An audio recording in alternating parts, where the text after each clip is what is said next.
Motivational कहानी। ये कहानी आपकी सोच बदल देगी। एक राजा ने अपने सैनिकों को सड़क के बीच में एक बड़ी चट्टान रखने के लिए कहा। चट्टान को बीच सड़क में रखवाकर राजा ने अपने सैनिकों से छुपकर उस चट्टान पर नज़र रखने के लिए कहा कि देखना उस चट्टान को रास्ते से कौन हटाता है।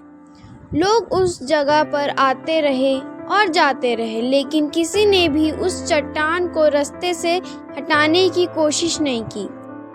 उस चट्टान के पास से लोगों के गुजरने वालों में राजा के कुछ करीबी लोग और शहर के बड़े व्यापारी भी शामिल थे, और उनमें से कुछ लोग तो राजा को ही कोसने लगते कि क्या राजा इस चट्टान को भी रास्ते से नहीं हटवा सकता।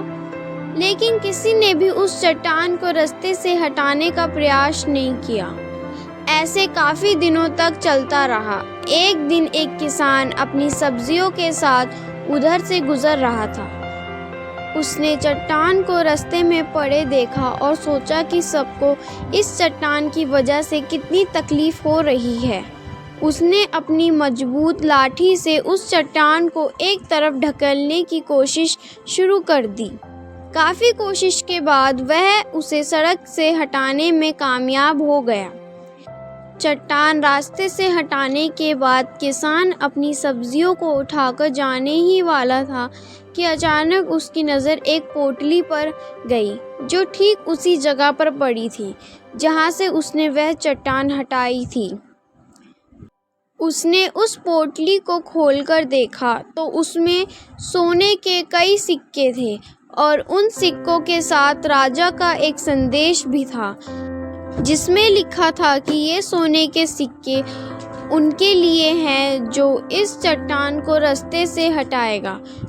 दोस्तों, बिल्कुल ठीक इसी तरह हम सबके लाइफ में कभी कई परेशानियां आती हैं। कुछ लोग उन परेशानियों से बचकर निकल जाते हैं और कुछ रास्ता बदल देते हैं, और चंद लोग ठान लेते हैं कि उन परेशानियों का हल निकाल लेने की, और ऐसे ही लोग मुश्किलों में संभावनाएं और संभावनाओं में छिपे अक्सर खोज लेते हैं। मजबूत इरादे और नेक दिल के साथ किए गए कोशिशों के परिणाम हमेशा ही अच्छे आते हैं। इसलिए जीवन की परेशानियों से घबराओ मत, बल्कि उन परेशानियों को हल करने की कोशिश करते हुए जीवन सफ़र में आगे बढ़ते रहो। धन्यवाद।